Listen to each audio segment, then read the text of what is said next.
Hello, ladies and gentlemen. We are from OK Public Accounting Firm. First of all, let me introduce myself and my team. My name is Glenn Simanandi, here as partner. Hello everyone, my name is Lisa Puspitasari Santoso and I'm as manager. Hello, my name is Kevin. I'm as a senior. Good morning everyone, my name is Michael Masela and I'm here as a supervisor. My name is Natalie Astria Pangestu. Here I represent the first unit. Hi, my name is Elvan as a junior too. First of all, for our opening statement, we would like to say that we agree with the statement that the more subsequent event that happen will result in audit report lag.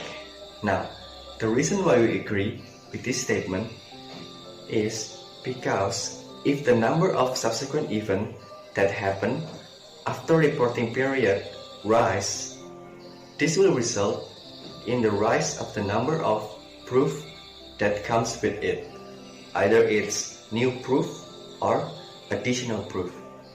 And because of this new proof, the auditor must decide whether he or she will do an adjustment or a disclosure about the financial statement of the company.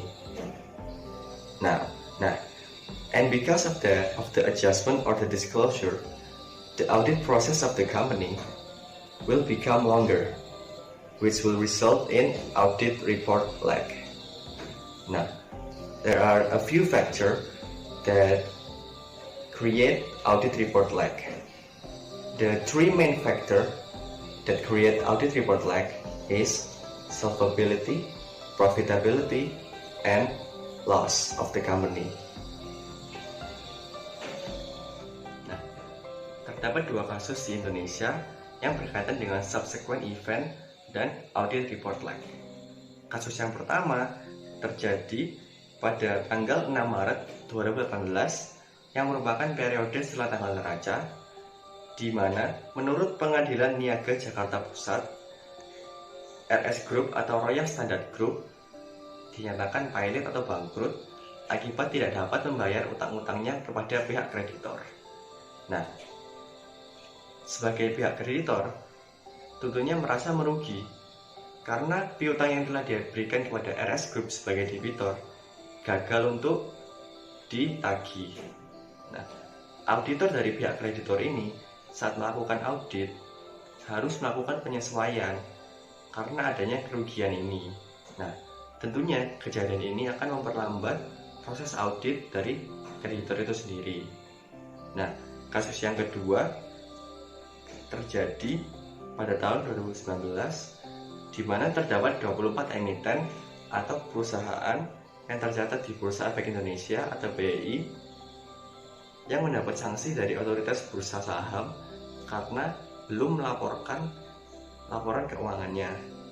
Nah, emiten-emiten ini telah dikirimi peringatan tertulis 2 oleh BEI dan dikenakan denda sebesar 50 juta atas keterlambatan penyampaian laporan keuangannya. Selanjutnya saya akan menjelaskan sedikit mengenai subsequent event. Nah, apa sih subsequent event itu? Subsequent event merupakan peristiwa yang terjadi setelah tanggal neraca, namun laporan keuangan perusahaannya masih belum diterbitkan dan juga belum diserahkan ke Bapepam, sehingga subsequent event ini dapat memberikan dampak yang cukup material bagi laporan keuangan perusahaan. Nah, laporan keuangan perusahaan yang seperti ini, yang mengalami subsequent event ini, perlu untuk segera diungkapkan dan disesuaikan. Nah, auditor yang melakukan audit pada laporan keuangan itu harus lebih memperhatikan peristiwa yang terjadi setelah tanggal neraca sampai tanggal penerbitan laporan oleh auditor. Nah, menurut pernyataan standar auditing atau PSA nomor 46, ada dua jenis subsequent event yang dapat ditemukan dalam proses audit. Nah, yang pertama adalah peristiwa yang memberikan tambahan bukti yang memiliki hubungan dengan kondisi pada tanggal neraca dan dapat berdampak pada taksiran yang melekat pada proses penyusunan laporan keuangan. Nah, kondisi yang seperti ini memerlukan penyesuaian pada laporan keuangannya. Nah, yang kedua ada peristiwa yang menyediakan tambahan bukti yang memiliki hubungan dengan kondisi yang tidak ada pada tanggal neraca. Namun sebenarnya kondisi tersebut itu sudah ada setelah tanggal neraca. Nah, peristiwa yang seperti ini memerlukan pengungkapan dalam laporan keuangannya. Nah, sekarang kita akan membahas tentang teori tentang audit report lag. Audit report lag merupakan lamanya hari yang dibutuhkan auditor untuk menyelesaikan pekerjaan auditnya, yang diukur dari tanggal penutupan tahun buku hingga tanggal diterbitkannya laporan keuangan audit. Hal ini diungkapkan oleh Lawrence and Bryan pada tahun 98. Audit report lag tidak hanya memberikan kerugian ke investor, namun juga memberikan kerugian pada perusahaan yang memiliki laporan keuangan tersebut. Perusahaan yang bersangkutan akan dikenai denda dan sanksi administrasi sesuai dengan ketentuan yang sudah diberlakukan. Audit report lag ini yang terjadi pada sebuah perusahaan akan mempengaruhi kualitas informasi dari laporan tersebut, karena lamanya waktu audit akan menunjukkan bahwa informasi yang diberikan merupakan informasi yang tidak up to date, sehingga dapat memberikan dampak buruk pada reaksi pasar. Audit report lag terjadi karena dua faktor, yaitu faktor internal dan eksternal. Faktor internal biasanya dipengaruhi oleh profitabilitas, ukuran perusahaan, laba rugi, dan solvabilitas. Sedangkan faktor eksternal biasanya dipengaruhi oleh kualitas dari KAP yang mengaudit laporan keuangan perusahaan yang bersangkutan. Kualitas KAP bisa dilihat dari ukuran KAP itu sendiri dan sistem yang digunakan KAP. Sehingga di sini dapat dilihat bahwa audit report lag terjadi karena dua faktor, yaitu eksternal dan internal. Ketika melakukan audit pada suatu perusahaan dan KAP yang bertugas harus mengetahui dengan jelas apa yang menjadi tanggung jawab dan tujuan yang hendak dicapai, sehingga kedua pihak dapat bersinergi mencapai tujuannya. Good morning everyone, my name is Michael Masela and I'm here as a supervisor.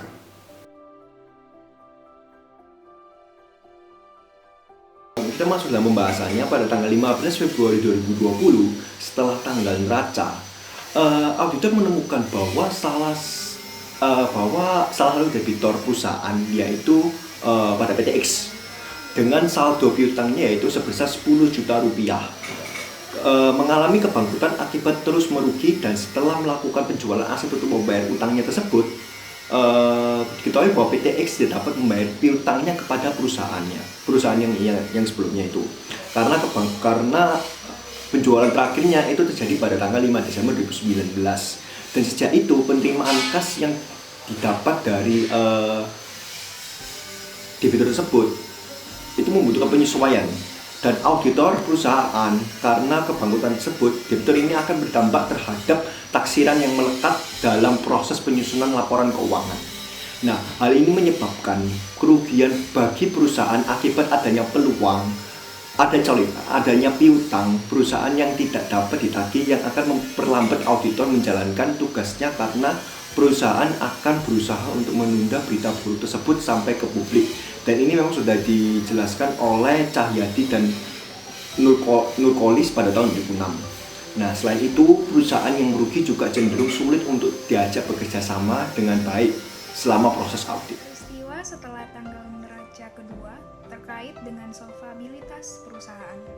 Solvabilitas merupakan kemampuan perusahaan untuk membayar semua utangnya dari harta perusahaan tersebut. Itu adalah pernyataan menurut Sumarjo pada tahun 1977.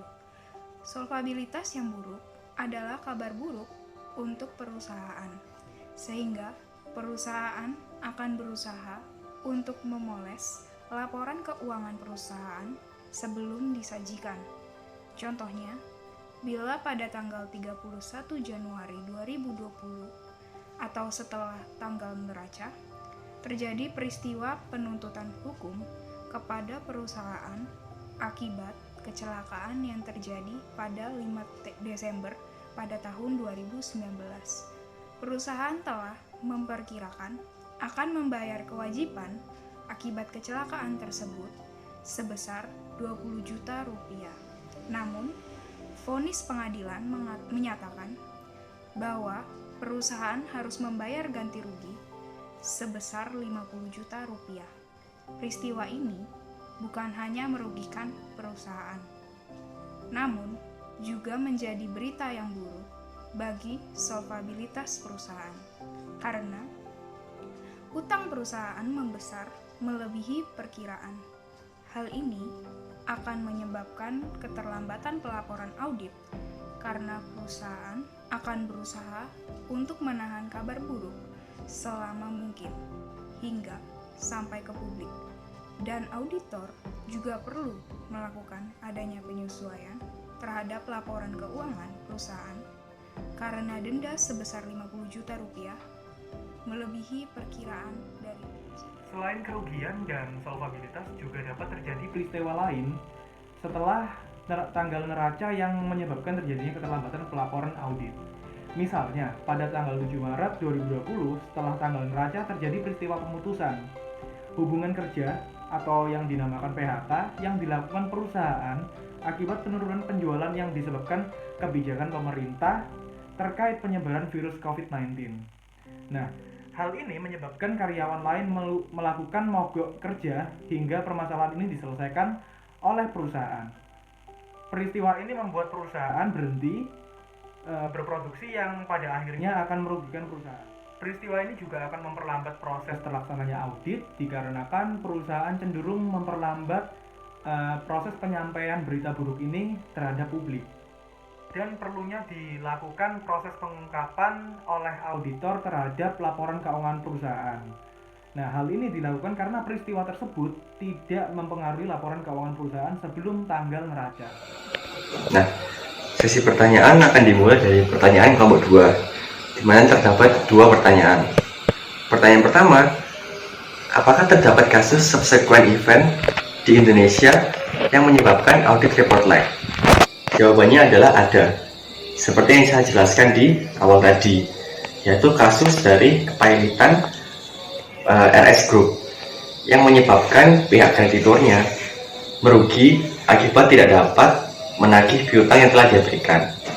Nah, selanjutnya auditor dari pihak kreditor ini akan melakukan penyesuaian ataupun pengungkapan akibat kerugian ini yang akan memperlambat proses audit yang terjadi yang dapat menimbulkan audit report lag. Nah, pertanyaan kedua dari kelompok 2, apakah penyebaran virus corona juga merupakan salah satu contoh subsequent event yang menyebabkan audit report lag? Menurut kami iya, karena penyebaran virus corona di Indonesia sendiri kan terjadi di bulan Februari. Nah, bulan Februari ini kan adalah periode setelah tanggal neraca, namun sebelum penerbitan laporan keuangan, sehingga termasuk dalam subsequent event. Nah, tentunya penyebaran ini menyebabkan audit report lag, karena efek dari virus corona ini sangatlah luas bagi perusahaan. Salah satunya adalah kerugian yang sangat besar yang dihadapi oleh perusahaan-perusahaan. Nah, seperti yang dijelaskan dalam teori tadi di awal, kerugian dapat menyebabkan audit report lag karena perusahaan akan sebisa mungkin memperlambat penyampaian kabar buruk ini ke pihak investor yang akan memperlambat proses audit. Selanjutnya, pertanyaan dari kelompok 3, langkah-langkah apa saja yang harus dihadapi auditor dalam menghadapi subsequent event agar dapat menghindari audit report lag? Nah, jawabannya, auditor harus melakukan prosedur pengauditan yang efektif dan efisien untuk memperoleh bukti tambahan. Yang pertama, pada saat melakukan pengujian substantif akhir tahun, auditor harus waspada terhadap kemungkinan adanya peristiwa kemudian atau subsequent event.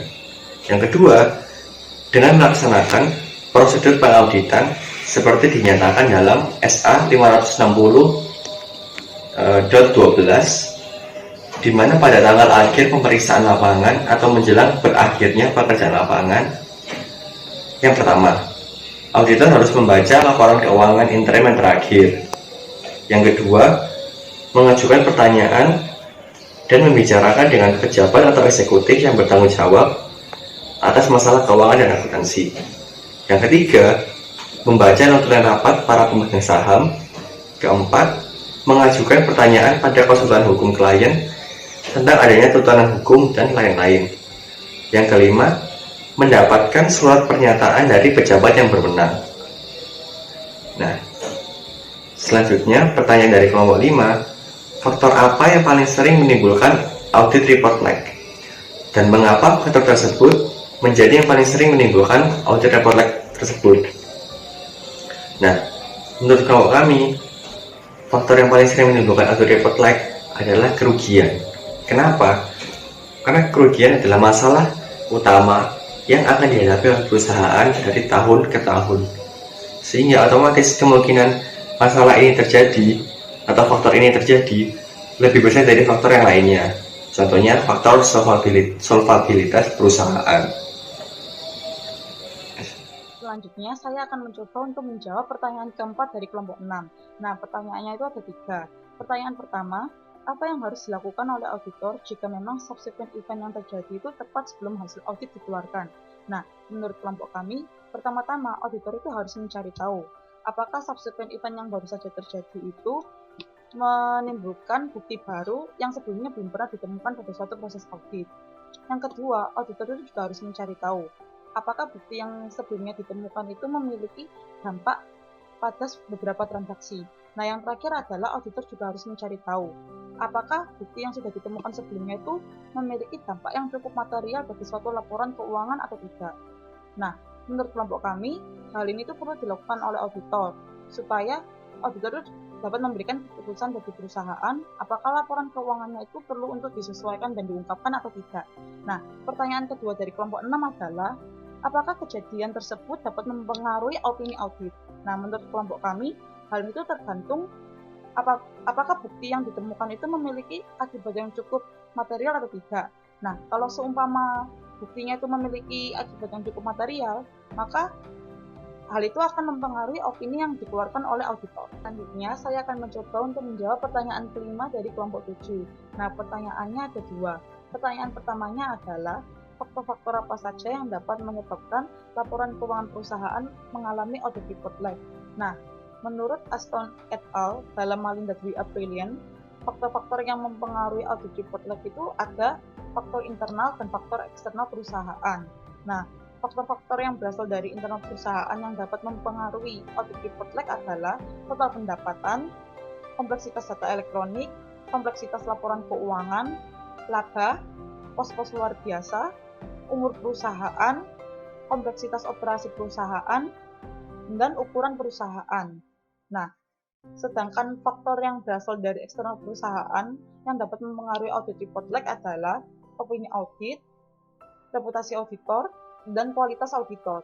Nah, pertanyaan kedua dari kelompok 7 adalah bagaimana cara meminimalisir subsequent event jika memang subsequent event merupakan salah satu faktor penyebab audit report lag dalam laporan keuangan.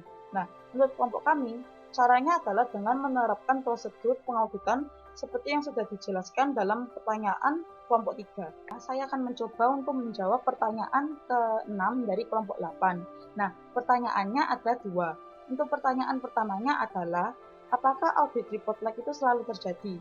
Nah, menurut kelompok kami, audit report lag itu tidak selalu terjadi. Audit report lag itu bisa terjadi karena adanya faktor-faktor yang sudah kelompok kami jelaskan untuk menjawab pertanyaan yang ditanyakan oleh kelompok 7.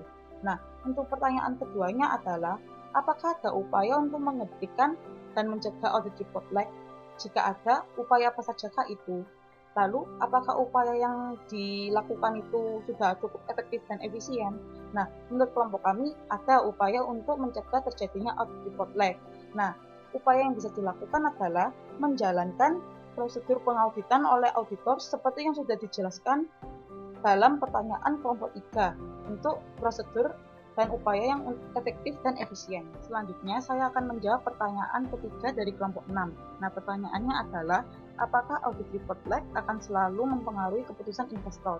Nah, menurut kelompok kami, hal itu tergantung dari tipe-tipe investor. Mengingat audit report lag bisa dikatakan kabar yang buruk bagi investor. Nah, investor yang dengan tipe risk adverse akan terpengaruh pada kabar buruk yang mereka dengar. Nah, nantinya kabar buruk tersebut itu akan mempengaruhi mereka dalam pengambilan keputusan.